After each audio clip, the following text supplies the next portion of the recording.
invite you to go on a video tour of Great Britain and enjoy a visit to the homeland of the Livesays. It was on Saturday, September 5th of 1987 that 16 Livesay cousins descended upon O'Hare Airport in Chicago, USA, for departure on an 8-hour non-stop flight to Manchester, England, arriving there on Sunday morning. We were met at the Manchester Airport by Margaret Hodgkinson, our tour guide, and Eddie Meese, our coach driver. 2 videotapes were produced to her. This video shows our tour of England and Scotland. The other videotape is more genealogically oriented and is all about our homeland in Lancashire, England, including interviews with some of our Livesay cousins there. We traveled about 70 miles south of Manchester to the lovely old castle hotel, the Chateau Empany Hotel, near Dortwich, just south of Birmingham, England. It was a tired group that flew overnight from Chicago so that following a delicious gourmet dinner at the Hotel Empany, we turned in for a restful night's sleep and rest.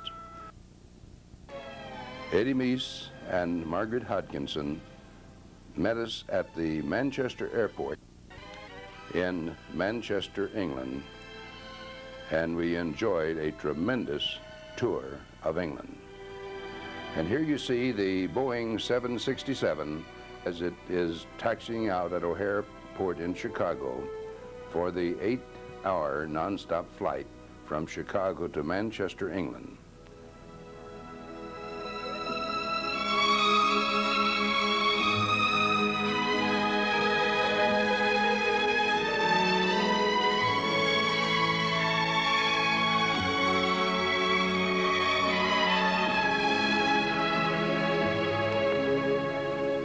And now we are airborne for that tremendous and wonderful flight to England. Mrs. LaFell Livesay, visiting with some of our tour group, some of our cousins, Luther and Dot Stapleton, several of them within camera range as we photographed them, Bart and Ruth Muncie.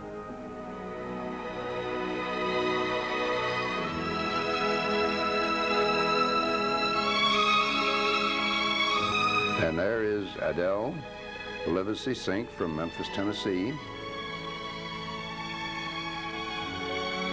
And there is Melvin and Doris Crone from Irvington down near Centralia, Illinois. Nell Green from Snedeville, Tennessee. And Virginia Smith, our bulletin editor from up in Pennsylvania. Some of the cousins that made this tour across the Atlantic. As LaFell points out, the route we took up over Labrador, the southern tip of Greenland, south of Iceland, on down into Great Britain, where we landed at Manchester in the western part of England.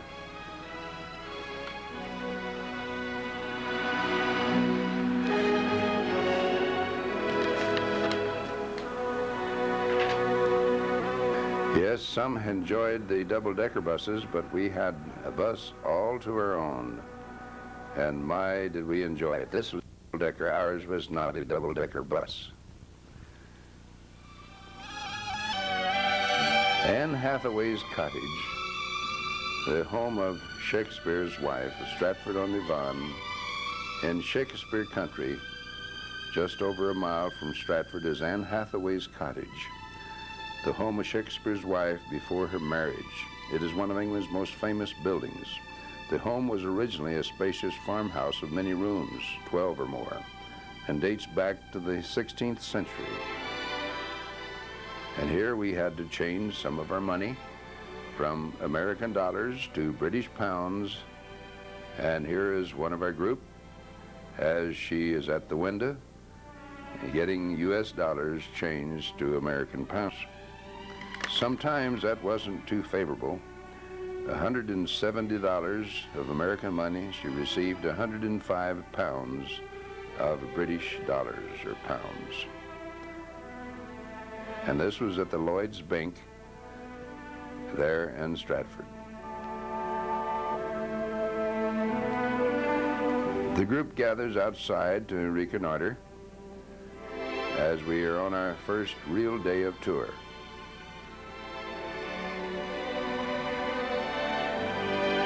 In the town of Stratford on Henley Street is the birthplace of Shakespeare. He was born in 1564 in a home built of half timber and half blue-gray stone. The living room has timber framed walls and a raftered ceiling,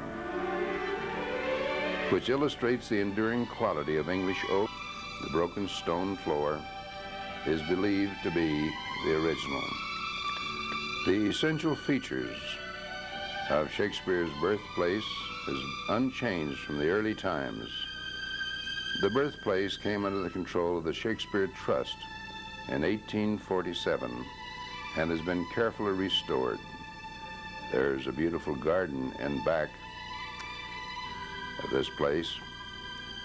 The Shakespeare family is buried in Stratford in the parish church.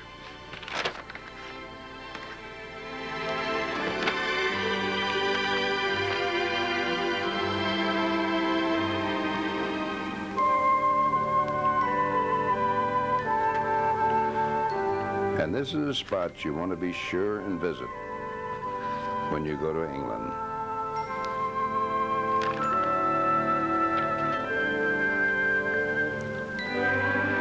Shakespeare's birthplace.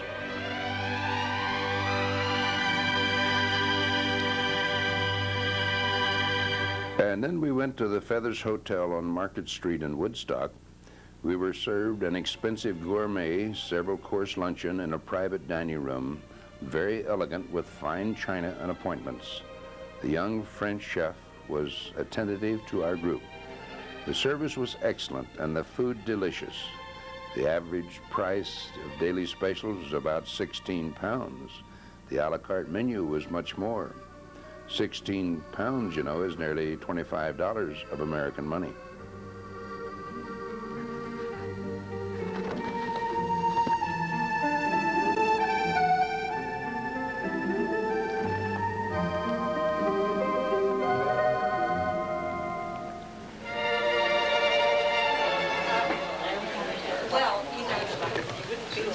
And as we look in on the video of our group at this spot.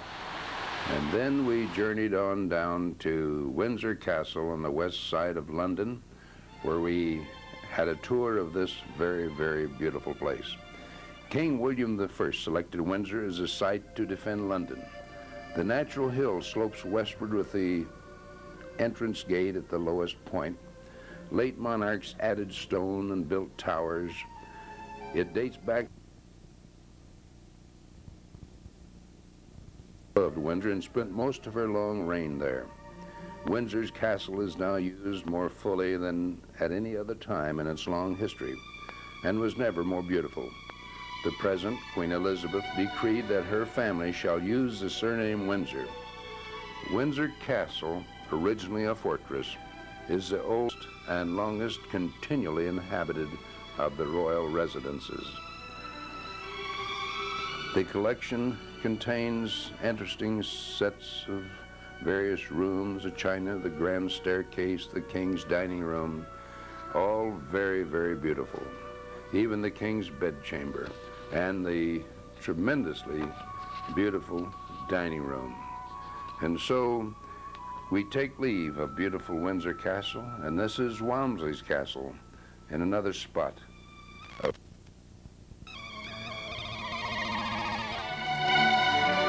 And then we arrive at the Rubens Hotel across the street from the Buckingham Palace, the Royal Mews entrance.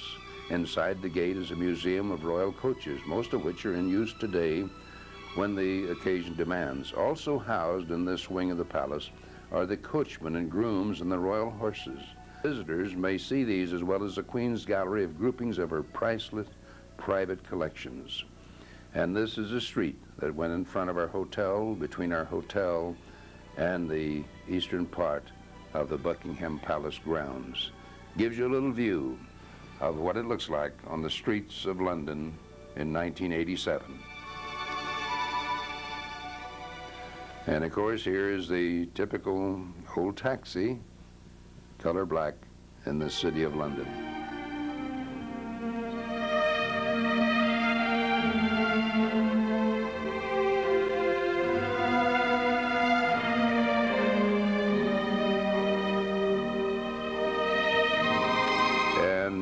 visit to London would be complete without a visit to the beautiful St. Paul's Cathedral.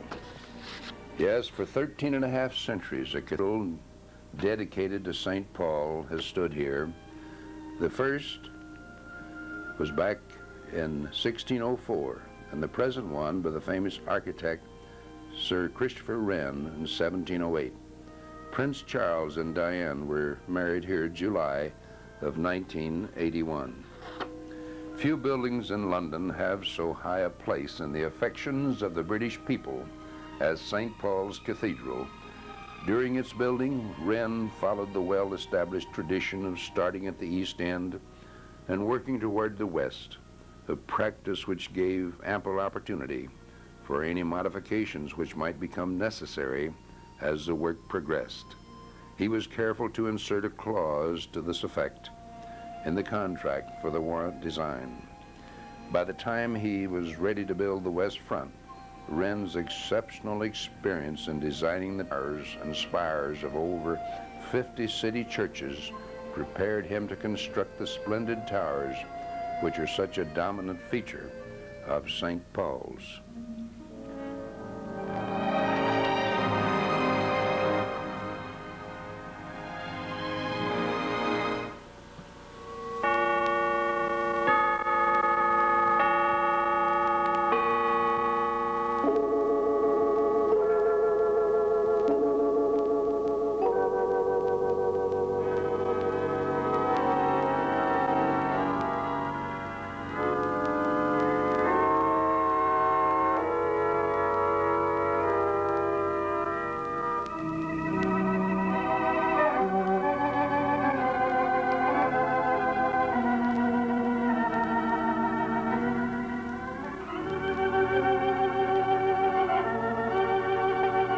And in this lovely old cathedral are the tombs of nobility and many of the greats of Great Britain.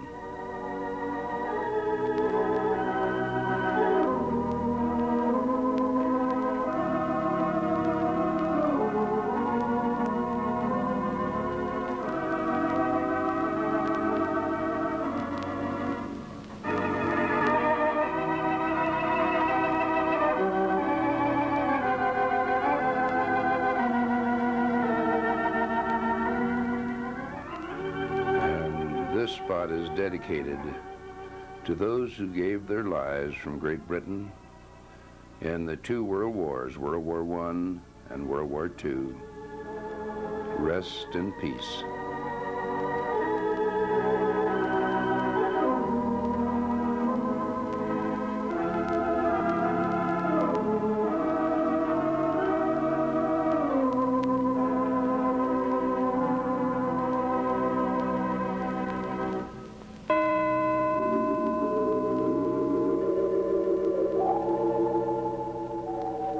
The American dead of the Second World War.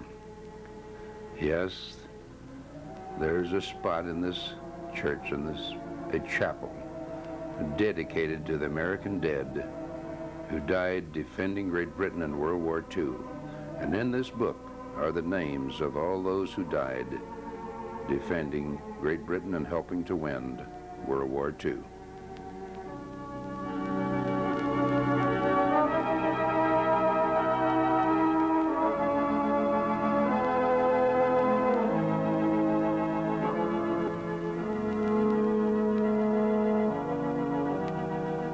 Nelson, Lord Nelson, Wellington, many of the greats of Great Britain are entombed in this great St. Paul's Cathedral in London, England.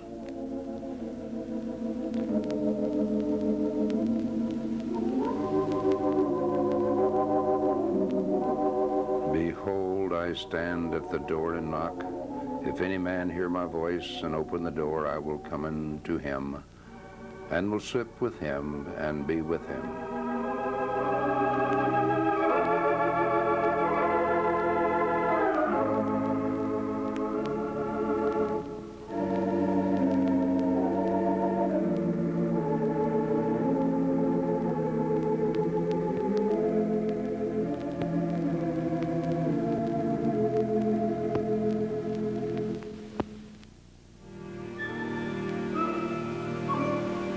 And so now we visit the Tower of London, but first we must cross the Tower Bridge.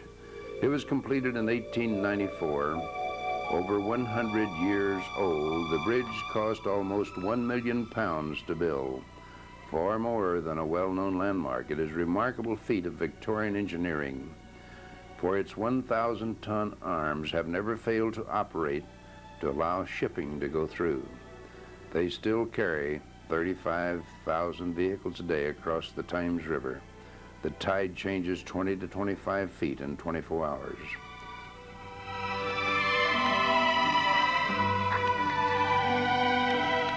And here our group enters the Towers of London, started by William the Conqueror about the year 1066. The White Tower of the Tower of London has walls 15 feet thick. Yes, at the base and 11 feet in the upper stories, and was built on the foundations of a much older Roman fortification some 2,000 years ago. The tower has played many parts in the history of England. It has served as military citadel, royal residence, political prison, mint, observatory, repository of precious documents and the crown jewels. Certain apartments are occupied at the present time. The public is welcomed to Sunday morning services at the Chapel Royal of St. Peter there. Various members of the reigning monarch's families who fell out of favor were imprisoned, and some were beheaded there. And here we see the Beefeater, and of course the marching of the changing of the guard. And my, isn't that a beautiful sight to behold?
Yeah.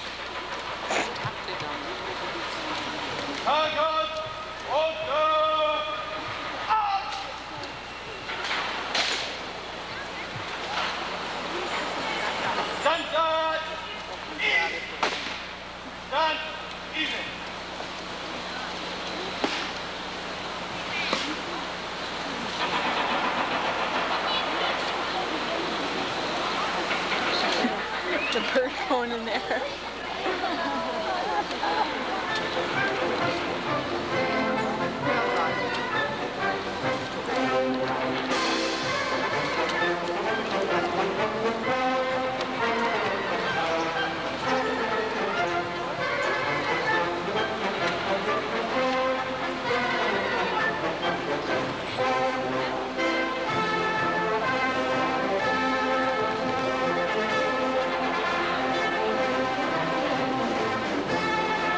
See the ever-present black crows, the raven.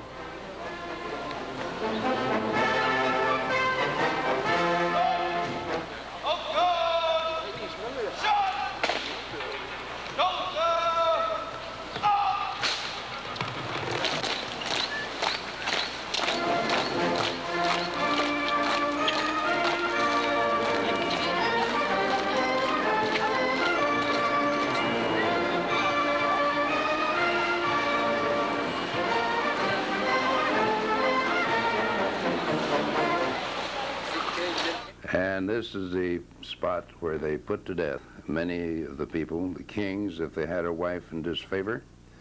All they had to do was to cut her head off and they could get a new wife, I suppose. And this was the site of the scaffold where this sort of thing happened.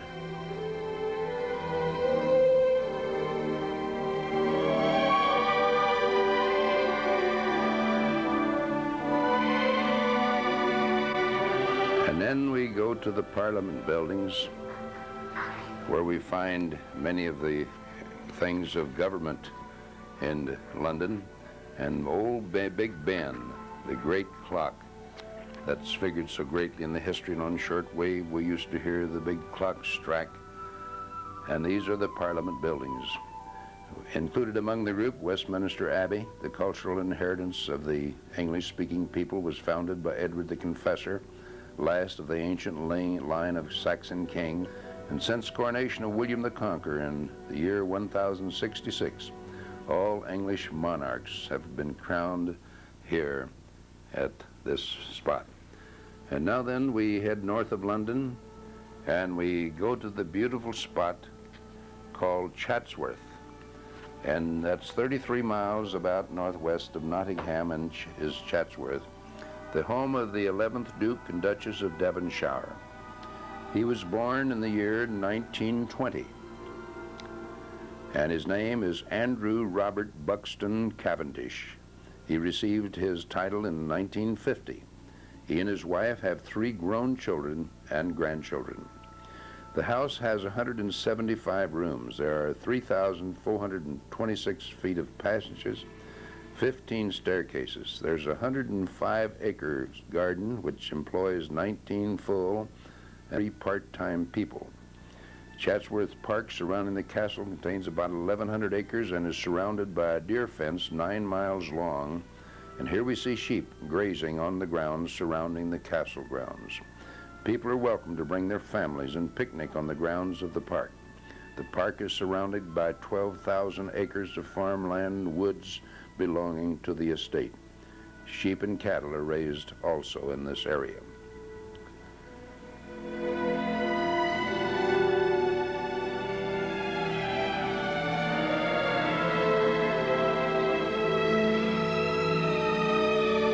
And here are the group, and you see the bus that we traveled in called the Livesay Heritage Tour, driven by Eddie Meese and by our tour guide, Margaret Hodkinson, who explained about the tour. And now we're inside Chatsworth Castle, viewing some of the paintings. We went in through the grotto and on up the stairway, viewing some of the most beautiful paintings and one of the most elaborate castles found anywhere in England. The house, as we say, has 175 rooms, 17 staircases, and 359 doors. There are 24 baths and 53 lavatories. The house provides 36 full-time and 22 part-time jobs.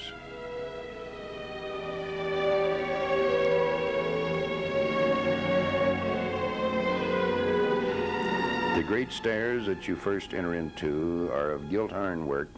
The walls on the staircase are painted to look like sculpture. The gray marble basin, 1694, was where the dishes from the nearby dining room was up. The state dining rooms were designed for visiting monarchs. Queen Victoria was the first to visit. The state dining room is unchanged since the time of the first Duke. The ceiling was painted in 1691 by Verriol. The table in the middle of the room is in the style of William Kent. The gilt side tables were designed by Kent.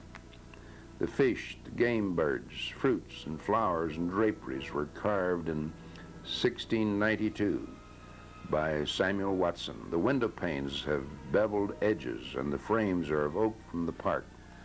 There are family portraits on the walls. The important guests gathered here before moving off towards the bedroom where they would be presented to the king. No one really dined here except the king. The present 11th Duke of Devonshire's older brother, William, was the heir. And the current Duke family lives in a private apartment in one wing of the house. They've lived there since 1959. The building of the house was started in 1552.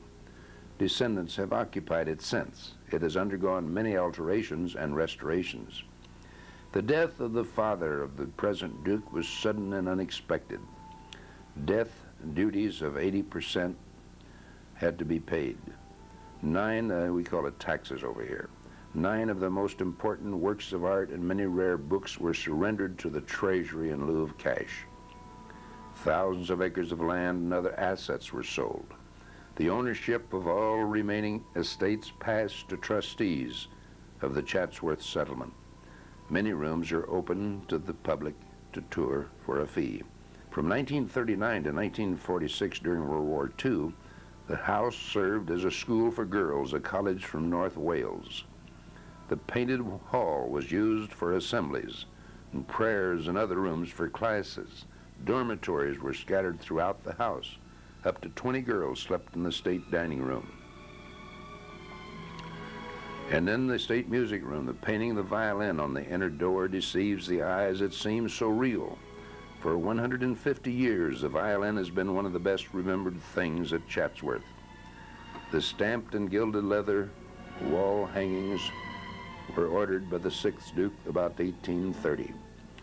There are 9 portraits of the Duke around the ceiling. The 2-manual harpsichord was made in 1782, and it is in excellent condition. The green Chalet Siberian Malisha table, clock and arms, and urns given to the 6th Duke by the Tsar Nicholas of Russia.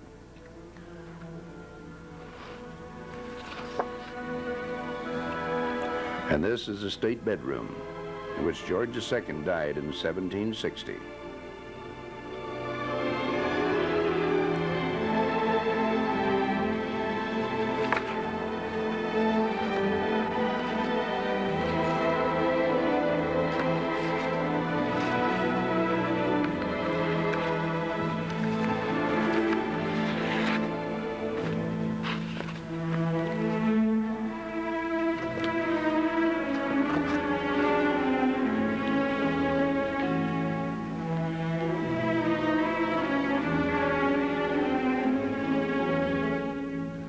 Beautiful paintings on the ceilings of many of the rooms, and always as you look out the window, you see the scenery of the formal gardens and the grazing sheep beyond.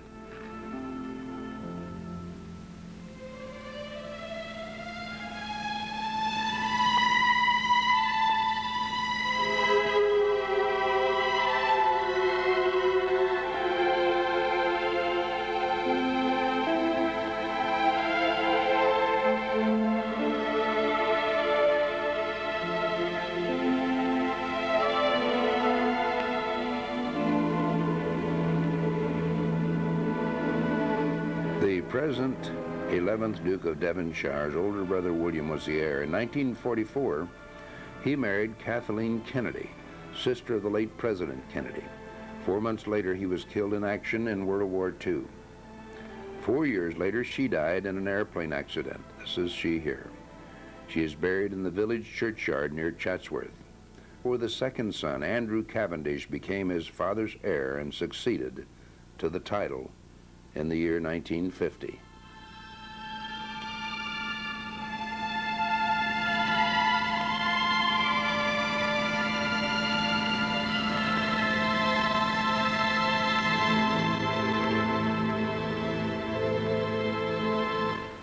And often it was the practice in those days of the royal families to have their own chapel built right within the castles where they could worship as they pleased. And this is a chapel where they could worship there at Chatsworth. A beautiful, beautiful edifice which was of great interest to all of us as we viewed it there. The chapel at Chatsworth.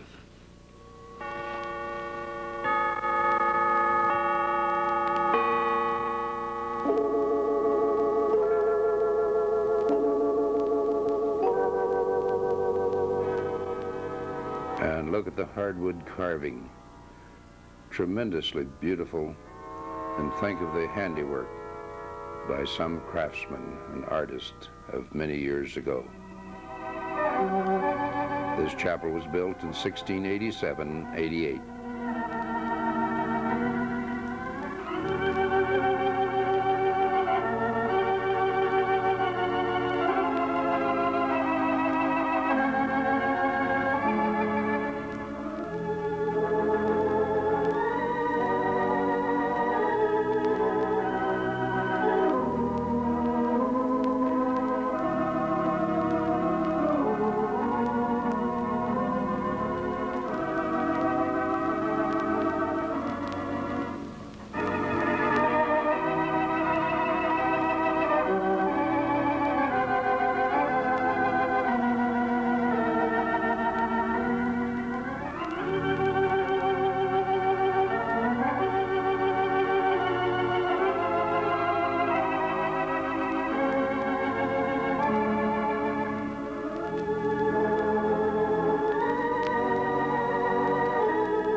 And this is the state dining room where royalty has dined, this royal family and the family of titles.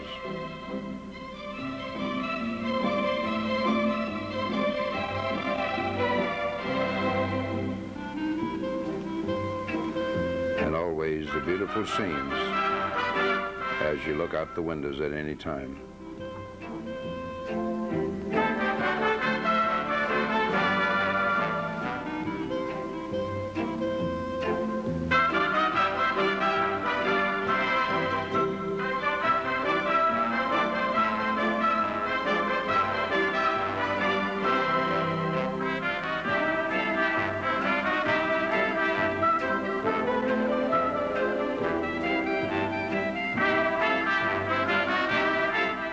And this is a hunting tower back up on the hill above the lovely castle.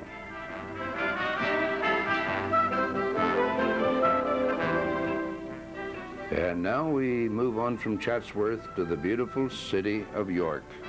And my, what a beautiful city it is. A city of about 100,000 population with much of the restored stone wall which encircled the city in the time of the Romans. Started right after the time of Christ in about the year 66 or 70. The city's always been an important northern outpost for church as well as crown. By the 4th century, the Romans had made it a major political center. And here we visit one of the modern 1987 markets in the heart of York. And in the 7th century, the Saxon king chose York as his capital and the site of his conversion to Christianity. The king, Edwin, was baptized in the wooden church which preceded today's Great York Minster. Later, with the 11th century takeover of England by unled forces of William the Conqueror, York continued to play a major ecclesiastical role. And here we see on the streets of York today young mothers pushing their children. Someone said television must not be very interesting over in England. Very few channels, not like it is here. And here we had the opportunity to visit in York the great Railroad Museum, showing many of the things about the railways. The National Railway Museum, which opened in 1975, displays all aspects of British railway history of the past 150 years. The main hall was created by a former steam locomotive shed and is based around the 2 original turntables. Turntable A at the entrance end of the hall retains its open well with 24 radial tracks, while on table B with 20 tracks, the pit has been covered to improve the visitor's access. This is George Stephenson, the father of railroading back in England. He was born June the 9th, 1781, and died in 1848. But in the meantime, he had given England the beginning of a great railway system, which is steeped in the history of Great Britain and her colonies around the world.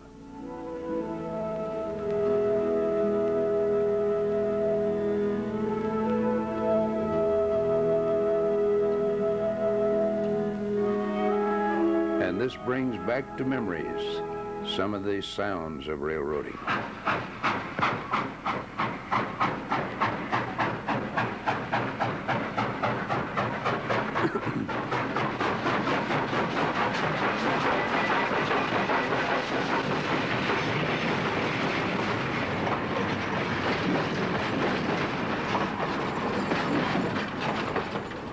And here's one of the Royal trains, and no doubt it once sounded like this.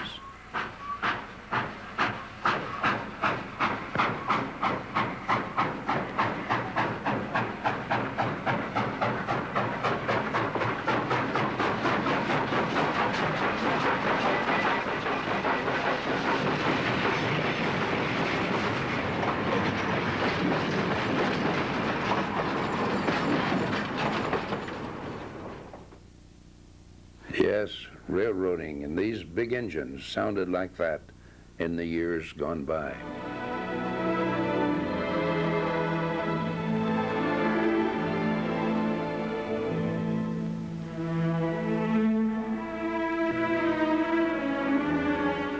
The museum houses the finest examples of the English railway heritage, from the earliest horse-drawn vehicles to the magnificent royal salons and the prototype of the Intercity 125.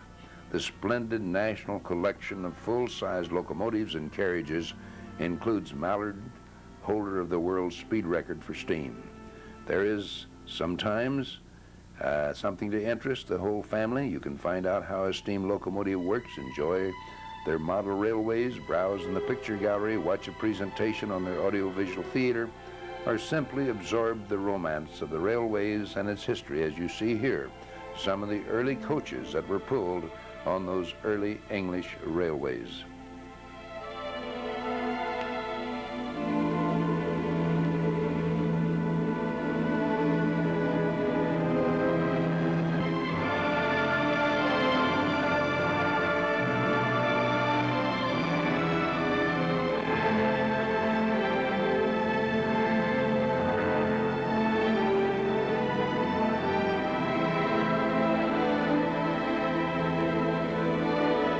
And now here are some of the more modern coaches. You can step into this fascinating world of railways at the National Railway Museum in York, in England. You can see displays of British railway engineering heritage, from the smallest waistcoat button to a 190-ton British-built steam locomotive recently returned home after 45 years of service in the mountains of China. Yes, the full-size rolling stock of diesel, electric, and steam locomotives, arranged around two original turntables, means that the visitor can view an ever-changing display that covers over 150 years of British railway history. You can peer into the royal salons and see, among other things, the tables laid with the actual china used by the Queen Mother, just as they would have been when in royal service. And here are some of the names of the great trains that served the British Empire.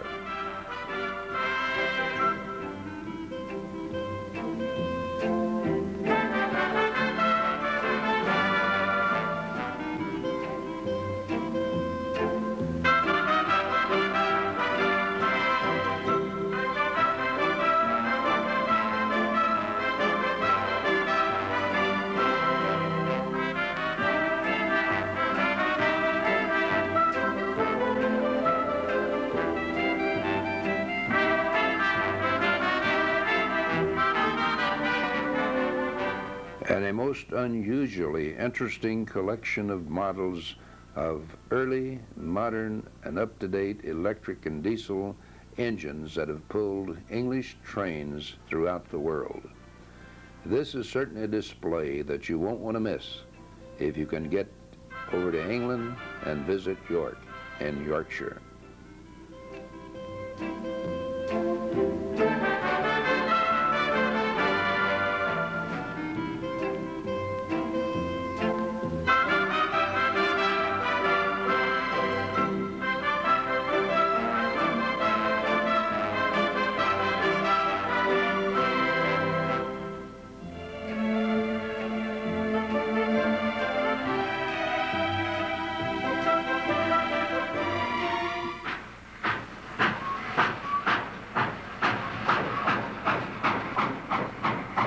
and even the models seem that they should be puffing out.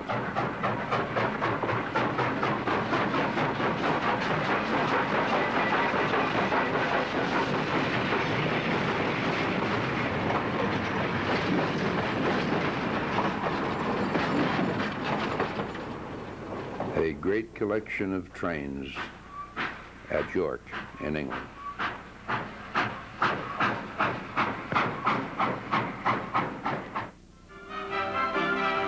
And in York, of course, here's the Minster, a great facility which one must visit when they're in York. York's landmarks are its towering Minster and the River Ouse.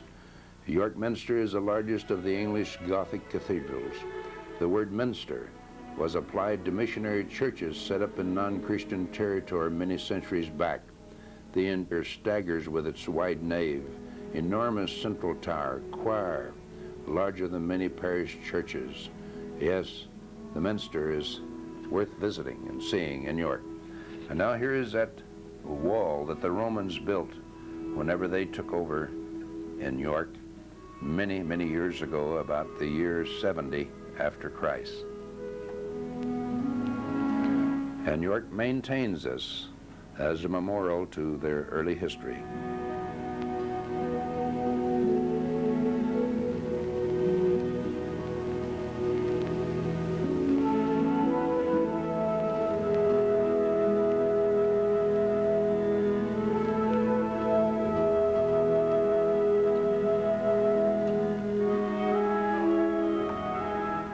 And now we're on seeing some of the countryside as we go en route north to the beautiful country of Scotland. Yes, some of the sheep grazing along the way. Tremendously an area that produces wool from some of the finest sheep in the world.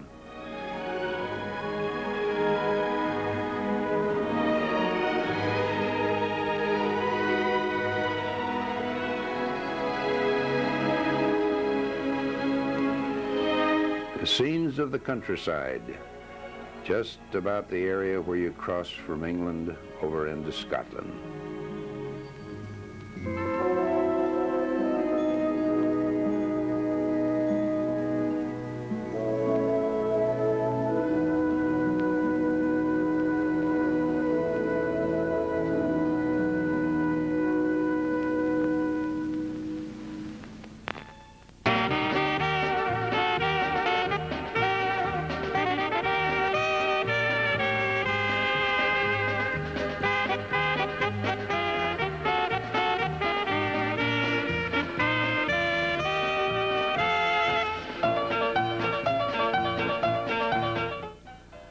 And this is Abbotsford. It's the home of Sir Walter Scott, located about 35 miles south of Edinburgh, Scotland, and located on the River Tweed. Scott lived here from 1812 to 1832, when he died at the age of 61. Two of his great-granddaughters, presently in 1987, live in the house. They are 60-ish now in age and have no children. The tomb of Sir Walter Scott is at Dryburgh Abbey.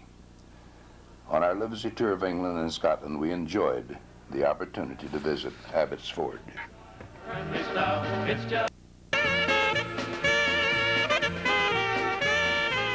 The big library in this home at Abbotsford. A painting of Scott in his adventurous days of his youth.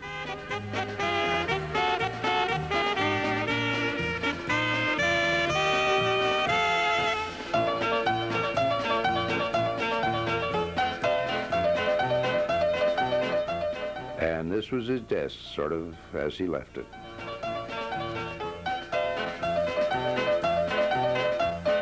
Oh, won't you polka to our music? On the left is Lady Scott. She was Charlotte Marguerite Charpentier before their marriage. Her family were refugees from the French Revolution. And she met Sir Walter Scott when they were both on holiday in the spring. They were married on Christmas Eve 1797, and they had 2 sons and 2 daughters. center portrait is of the younger daughter, Anne, who was unmarried. And it was a rather windy day as we visited Sir Walter Scott's castle at Abbotsford.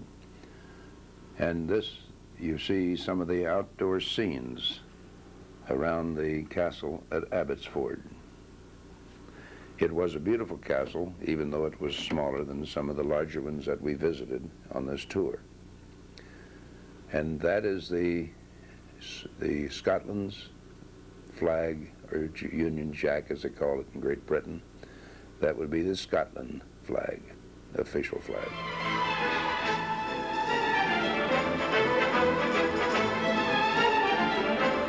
Scenes which Sir Walter Scott looked out upon as he looked out from his castle.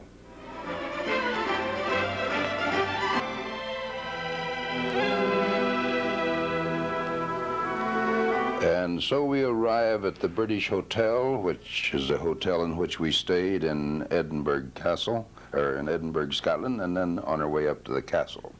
And from there we go to the Palace of Holyrood House, where Queen Elizabeth of England makes this her official residence when she visits Scotland.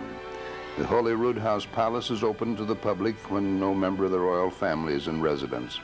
It was used as a royal residence by King James IV in 1501. The main entrance to Holyrood House looks into and onto the inner court, a quadrangle enclosed on 3 sides by 3-storied wings. The palace was the principal residence of Mary, Queen of Scots, and was altered during the reign of Charles II. The general style of architecture is French of the time of Louis XIV.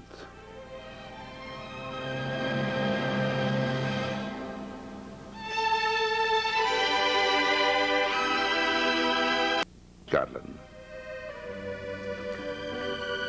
We were not allowed to take pictures inside of this palace, but accidentally my video camera, my camcorder, got turned on, and these are the results of it, shall we say. We especially appreciated this gentleman, a Scotchman, who was our tour leader that showed us the palace. In that palace, he only showed us on this part of the tour. Margaret showed us the other parts, of course. Made him quite popular. He was not a popular king, but when he came to Scotland and dressed up in the tartan, it increased his popularity and increased the sale of tartan. You go into the evening drawing room now.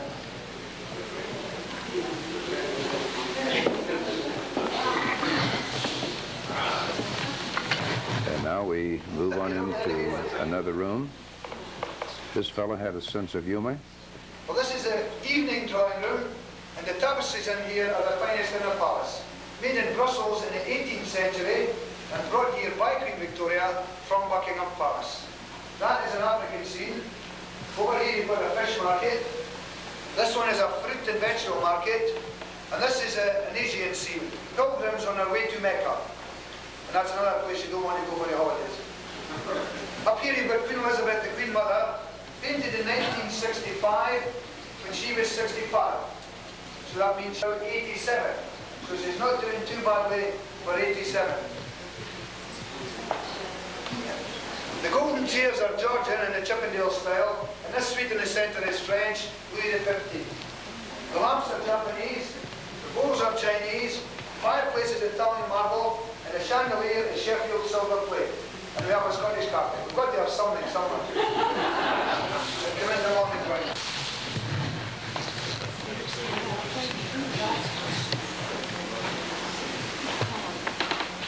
And so he goes ahead and moves on into another part and explains to us. Took it to English draftsmen 2 years to do the plaster work on this ceiling. The wood in the palace is all Scottish oak, and the wood carving was done by a Dutch craftsman, Jan van Santvoort. The painting by another Dutchman, Jacob de Witt. That in Psyche or Morning at the Bath. And you won't get a morning at the bath like that in any Edinburgh hotels, I can assure you.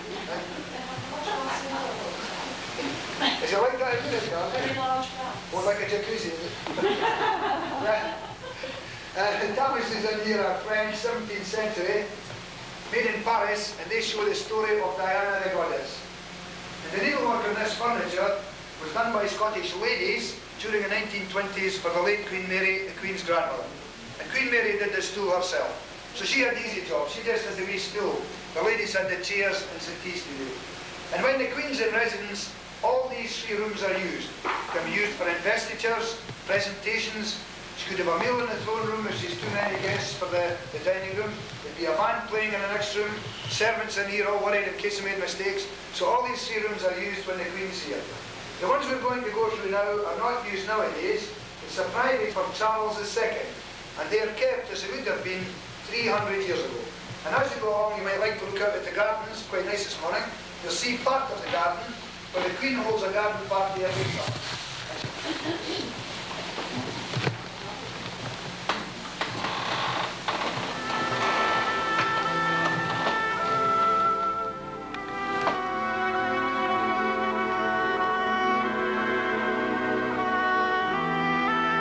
I think you may be getting suspicious that I might be taking pictures when I'm not supposed to.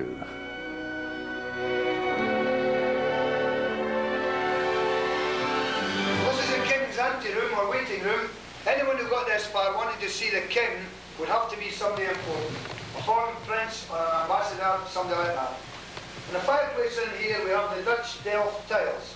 Rather unusual because we have red as well as blue. Normally you only see blue Dutch tiles. The clock was made in 1671 by Windmill of London. Still keeps good time, has a second hand and shows the date. There's a wee bit above the 6 here which shows the date. I know we're not as good as the Japanese nowadays at making these clocks, but back in 1671 they were doing quite well.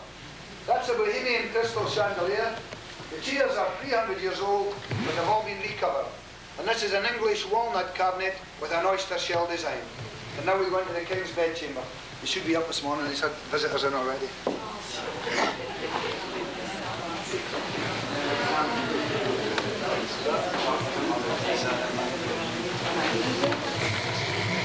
I'd like to squeeze right in, please. That's right.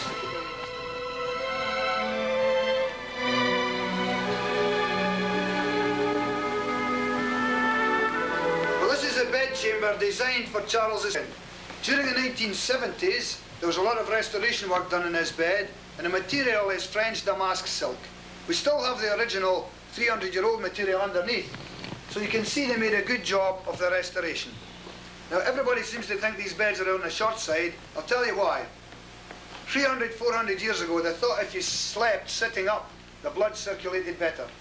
You know, the medical knowledge 300, 400 years ago was pretty poor, and they thought if you slept half sitting up, the higher the head was, the better the blood circulated, which was wrong. So that's why a lot of these beds look on the short side, because they slept with more pillows and cushions in a sitting up position. Yeah? And we have very male chauvinist type tapestries and paintings in here. That's Alexander the Great killing a lion. And up here you've got Hercules in his cradle strangling a serpent with one hand. And on the ceiling, Hercules after his death rising to the top of Mount Olympus to be a god. This was all the idea of the King's room, full of male yeah. So now we're going to go through in a small room. There's not room to stop and talk to you. I'll tell you what to look for as you go through. It's a small music room. There's a harpsichord in there. It dates back to 1636, made by Rooker of Antwerp. So it should be worth a few shillings nowadays. There's an 18th century French harp, a Chinese cabinet. The painting shows Moses being found in the bulrushes. The tapestries show Diogenes who lived in a barrel. And the carpet, it's a small Persian carpet presented to the Queen in 1961 by the late Shah of Iran. So it should become a valuable antique because she's getting no more presents from anybody in Iran. The harpsichord. It's a harps piano. There's a harpsichord.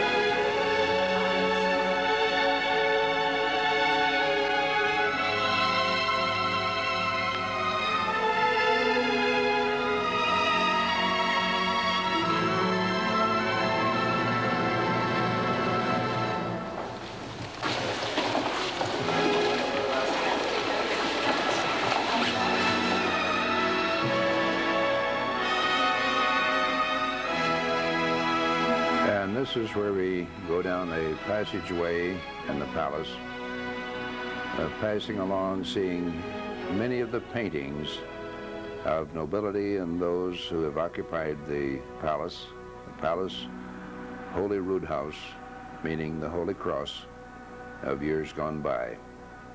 Paintings of ladies and gentlemen of this great noble family that lived here for so many years.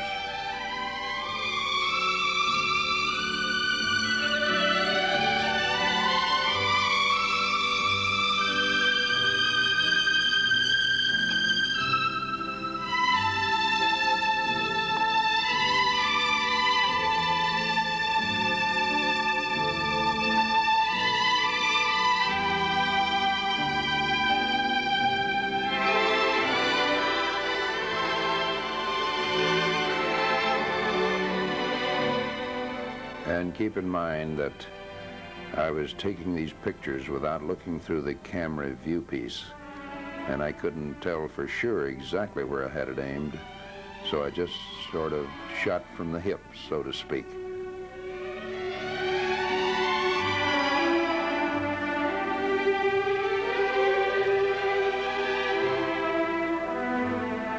Now, outside is the old abbey, which was destructed many years ago by a hurricane while it was trying to be restored and never really got built back. Remember, this was built back in the year 1063. It was attempted to be restored several hundred years later. And then the main palace, of course, was restored and is used as of this date by some of the royal visitors that come up from England and others. Queen Victoria first visited the palace in 1842 and was delighted with it, though some of the Historical Association made her melt holly. In particular, she was saddened in the room where poor Queen Mary was sipping when poor Rico was murdered. And now then,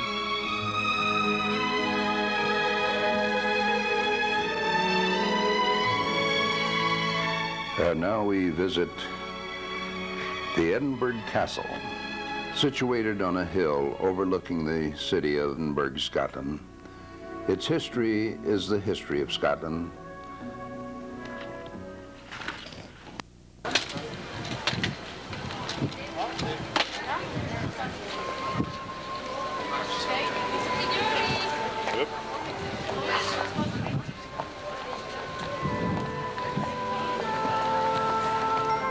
And as you can see here, that their Scottish guards are somewhat similar to the Redcoat Guards, the Queen's Guards down in England.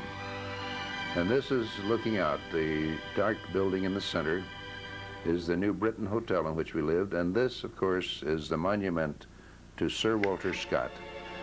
Dominates Princes Street, which has been described as Great Britain's most beautiful street and is certainly one of her showpieces. This well-known monument to Sir Walter Scott was designed by George Kimben, built between 1840 and 1844.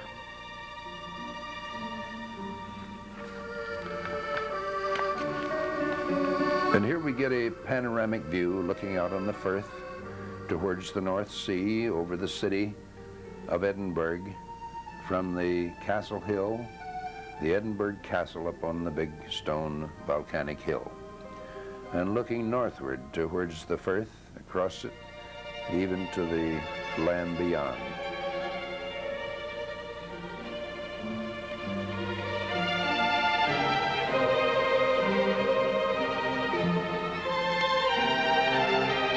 And looking down on some of the streets of Edinburgh in the south part of Scotland. Glasgow, Scotland is, some 50, 60 miles west of Edinburgh.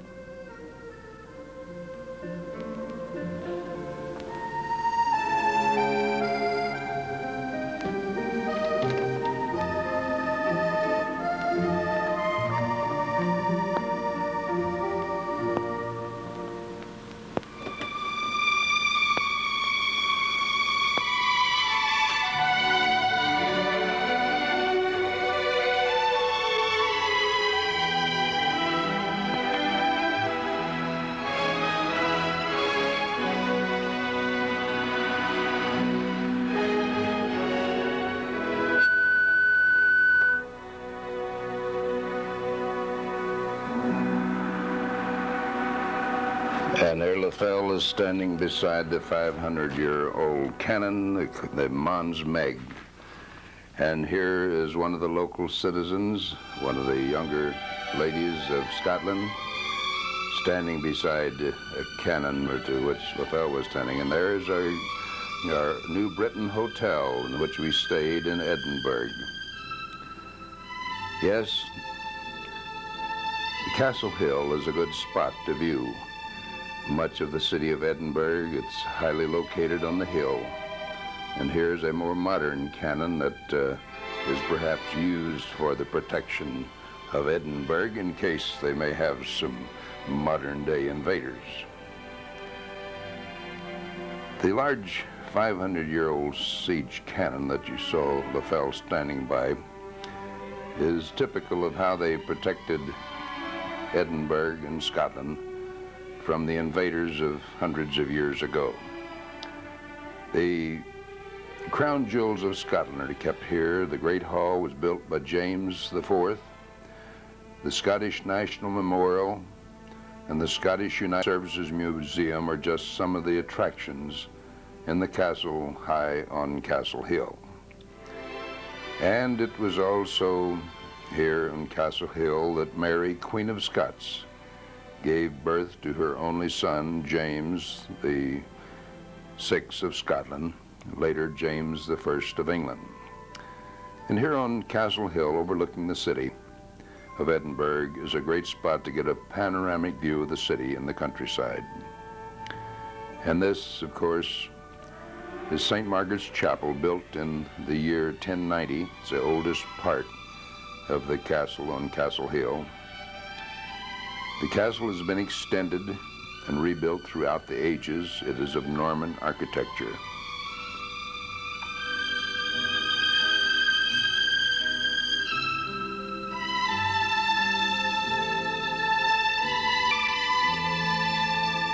And the official Royal Scottish coat of arms.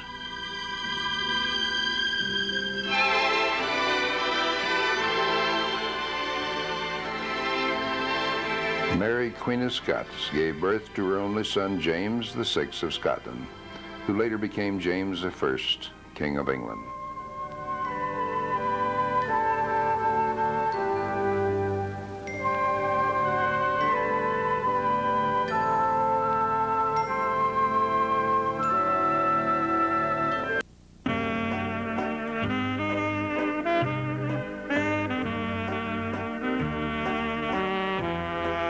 Coming down from Castle Hill, they call it the Royal Mile. It's a street with businesses on both sides of it. And before we left Scotland, we went out to the Sunday afternoon market, and my, what a thrill that was. We liked some of their humorous banners, which certainly had a sense of humor, which you will enjoy a few of here.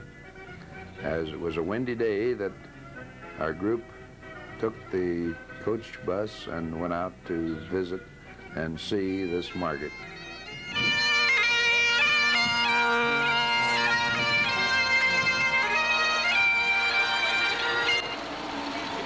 Say, wasn't that good to catch that? Quite interesting.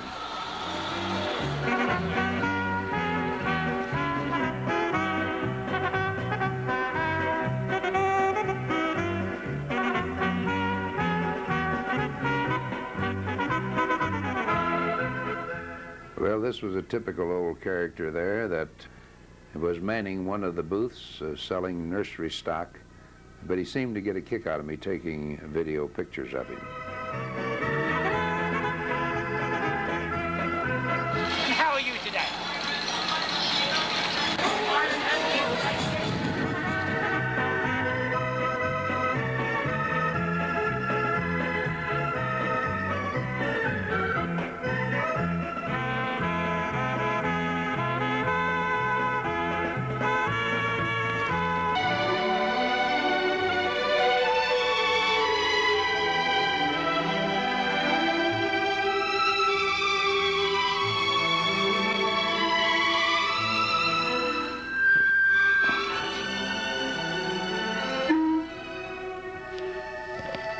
We left Edinburgh, Scotland, and our first stop was at Tuckwear House. Significant is the fact that there is a connection to the Livesay family through the marriage of Anne Conyers to Ralph Bell of Thirsk. Tuckwear House has been lived in for the past 1,100 years. It is the oldest lived-in house in Scotland, and residents now, 1987, is Peter Maxwell Stewart, 20th Lord of the property, his wife, and 22-year-old daughter. Prince Charles Edward, Bonnie Prince Charlie, visited Tuckwear House in 1745, and the 5th Earl of Tuckwear closed the bare gates at the entrance and swore they would not be opened until a Stuart king was restored to the throne. And this hasn't happened, therefore the gates have been closed ever since. Tuckwear House is rich in history.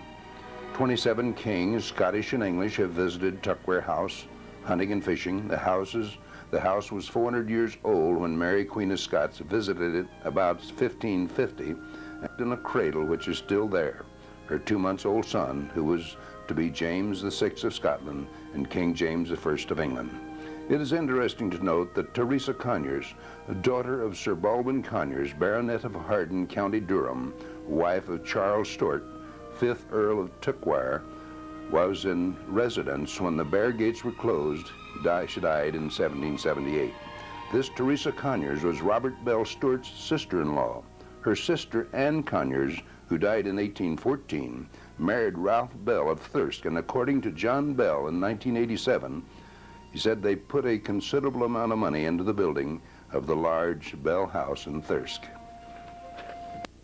Gretna Green was certainly something to behold, and it was here on our way to Keswick, on crossing the border from Scotland to England. The first village is Gretna Green. The Gretna House estate has been owned by the same family for about 100 years. The present owner, grandfather, opened the marriage room and the blacksmith shop to the public by demand in 1887. The last of a long line of blacksmiths to marry couples over the anvil was Richard Renaissance, who performed 5,147 marriages. And here we toured the little village as we roll into the Royal Oak Hotel, where we stayed here in Keswick.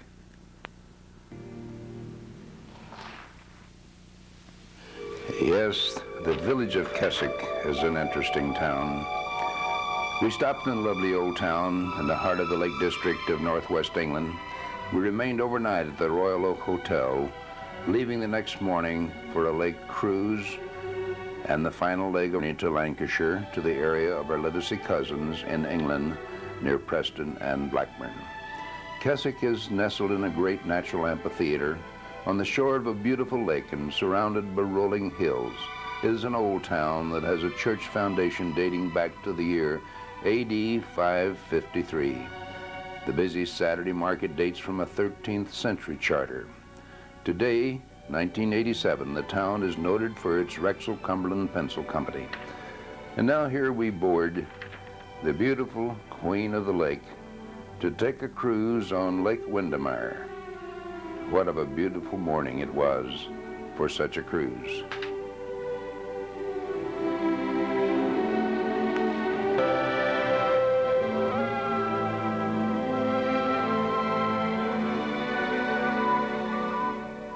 Yes, the Lake District is located in North England, from the border of Scotland on down through Cumbria County into Keswick area. And Carlisle is one of the border towns and the major city in that area. There's no industrial city, and the mountains dip down to the lake shores.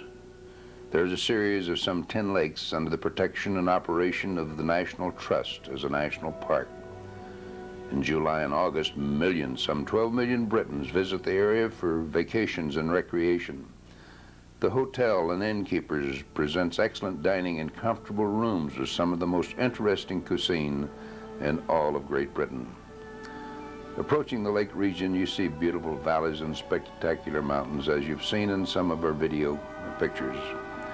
Also the English moors, and picturesque are the stone fences and the hedgerows, the sheep and the cattle grazing on the rolling green mountainsides.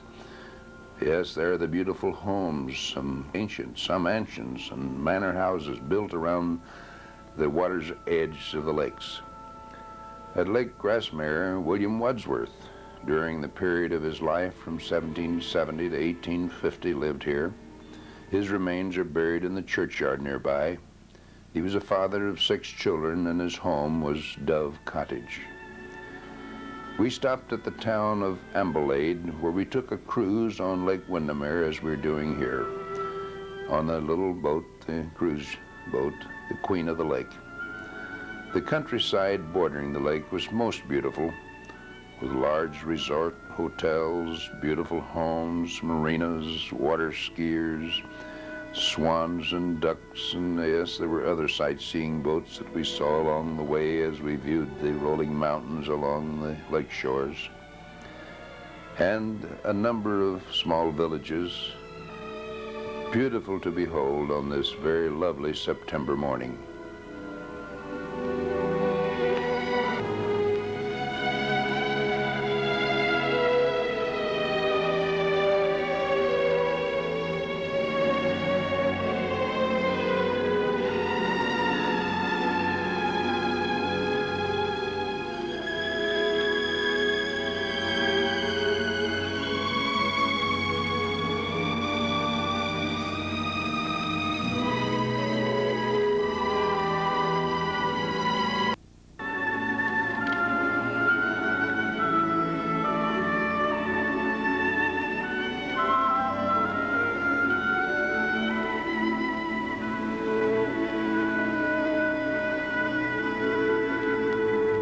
And as is another sightseeing boat along the way, and another one that is actually driven by steam, as you see the smoke coming from the stack.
The serene beauty of the lovely white swans peacefully swimming as we docked at this little village along the lake shore to re-embark in our coach with Eddie Meese and take off for Lancashire.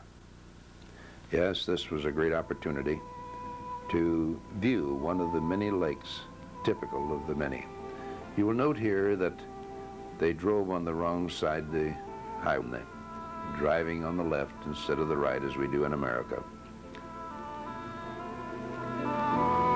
Well, something happened. We're now driving on the right side. We must be back in America. And lo and behold, that's exactly what happened. We're back in America on Route I-57, just north of my home, Mattoon, Illinois.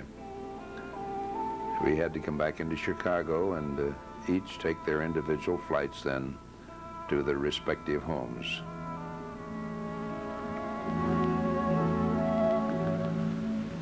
And so typical of the rest as we arrived homeward, Mattoon, Illinois.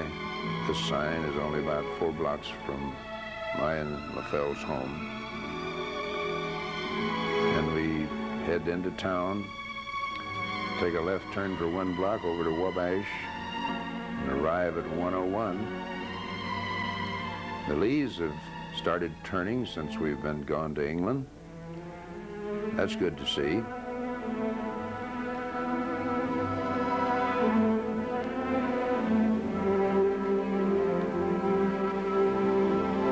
And here is our home at 101 Wabash Avenue in Mattoon, Illinois. Yes, it's always good to get home from an extended trip, to rest up from the rigors of the tour, the Livesay Heritage Tour of Great Britain. And now, if we may, let's take a brief review of just where we went. This is the map of Great Britain. You see down to the far right is London. We're now pointing at Manchester, where we arrived, and then went down to Droitwich, down south of Birmingham, then over to Stratford-on to see Shakespeare country. And from there, we went on down to the Windsor Castle, just west of London.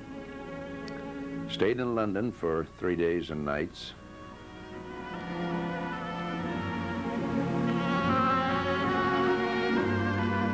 Then after we were visiting there for 3 days and nights, stayed at the Rubens Hotel.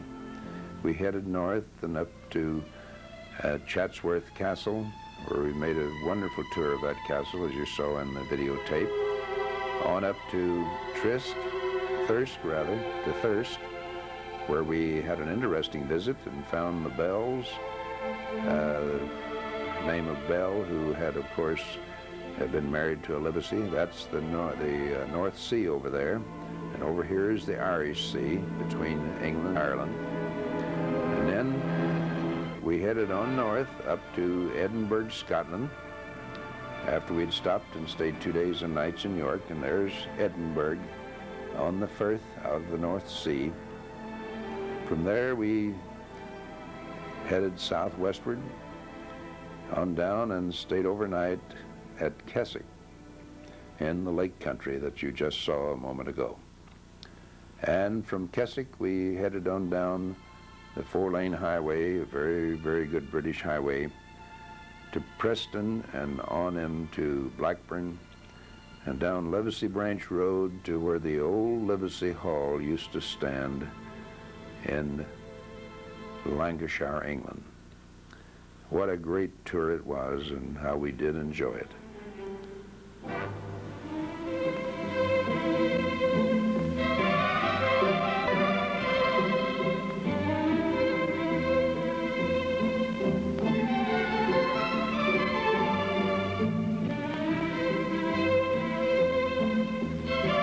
And with all the history of the Livesays in England down through the centuries from 1200 to sometime in the 1750s when our Thomas came to America, we can imagine what it must have been like way back in those early days here in front of Houghton Castle.